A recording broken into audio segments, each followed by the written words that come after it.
What's up, everybody? 412 Sports Cards here today, back with another video. And today we are talking vintage baseball, vintage basketball, vintage whatever, why it has value and what it can teach us about investing in modern cards. So we're going to get into it. We're going to have some fun today, and I hope you all enjoy. So there are three big factors. I mean, obviously, other than saying vintage is old, vintage is often can be of Hall of Fame players. Other than that type of stuff, there are a couple big factors that I think are what makes vintage so valuable. For one thing, it's iconic. What you see in vintage cards is it's what everybody's thinking of when they think of a rookie, of a guy. They got one image. That's it. Reggie Jackson. This is Reggie Jackson's rookie card. This is probably Reggie Jackson. You can correct me. I don't know if Bowman produced this year. This is probably his only, I could be wrong, but probably his only licensed rookie card that existed. That is an enormous, enormous factor that we often don't talk about with modern sports cards. There are so many different types of cards, different parallels, different brands of the same rookie, and they have so many per year. This is Reggie Jackson, a Hall of Fame player, and it's his one and only rookie card. I mean, a lot of you, this is not news to you that this is the way it is, but even if you've been around, you know how vintage works and everything, let that soak in for a second. It's a Hall of Fame player, and he has one rookie card. No parallels of it, no other sets. This is it. This is the only one. This is the only card that exists. Be like if Luca Prism was his base Prism was all that existed. There were no other sets, no Prism parallels, just that. That's a big deal. And I mean, sometimes the images are iconic. This is a very iconic card. Hank Aaron's rookie. This card is very well known. I mean, stuff like that matters. Scarcity. In addition to it being an iconic image because it's the only one, it's also scarce because like I just said, there are not any other Hank Aaron. Hank Aaron actually might have a Bowman because of the time it is, but there aren't other rookies really. It's just this. This is all it is, and that's a big deal. Another factor with vintage that taking a look at these PSA 4s should show you is that, you can see also the disparity in the quality of the card for the grade. But it doesn't have to be high grade for it to have value. The grade doesn't matter a ton. This PSA 4 Hank Aaron done very well for me over the past year and a half. This card has a slightly different backstory of how I've had it. It's been around for a while. But this card's gone up quite a bit in the past 2 years as well. Just like, and it doesn't matter that it's a PSA 4.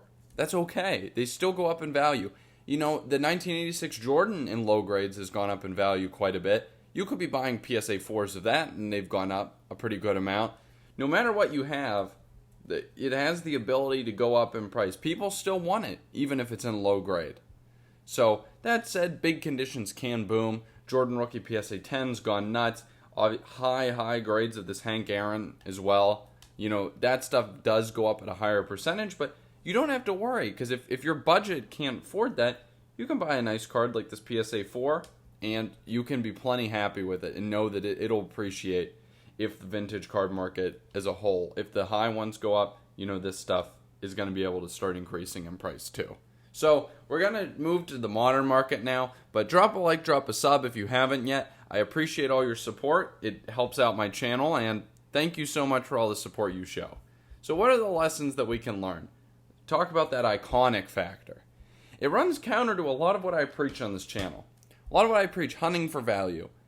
But, something that I've learned and that's soaked in the more time that passes is it's tough to look for that hidden value. Because what you're counting on is you're predicting that market sentiment is going to change. You're going to say, well, the market's not going to think that we should be putting all of our money in iconics, that the market's actually going to start to think of this other card as iconic.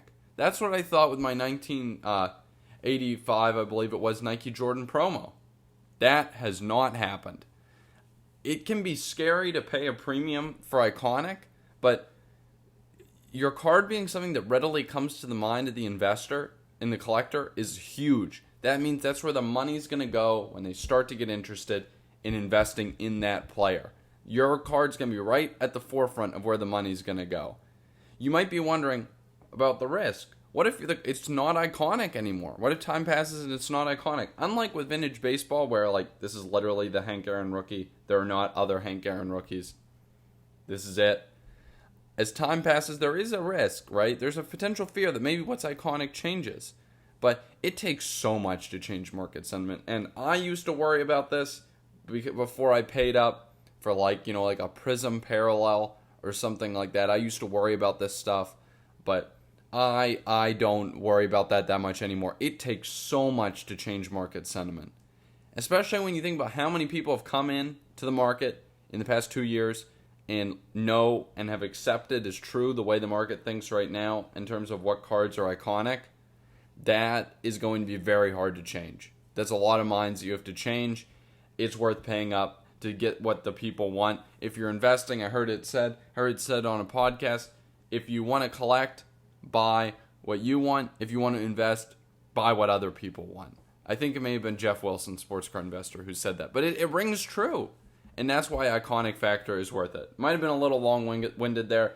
I'll keep it short with this one. Scarcity is pretty easy, right? You want to buy stuff that's scarce. It's important to maybe buy things that are scarce and in iconic sets if you can. Obviously, not everyone is able to do that. But the vintage shows us, and the performance of vintage shows us that there's real value in having iconic, scarce things. It's a great testament to it, and it's performed well for decades. And that decades of performance should really show you that, hey, there's something right with this stuff.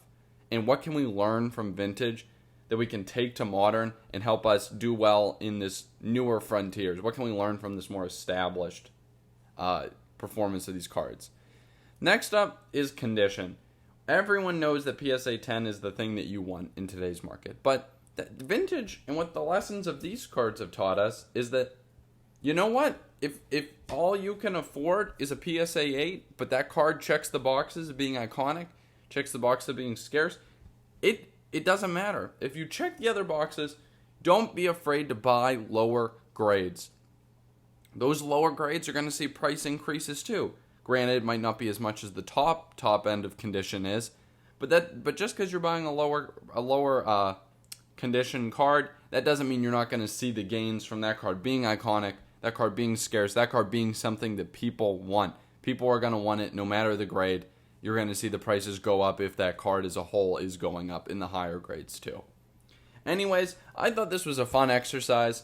I like vintage. I like modern. I think it's fun to kind of see what we can learn from different markets and compare it across. But yeah, drop a like if you enjoyed. Hope y'all had fun with this video. I had fun making it. And I'll catch y'all next time.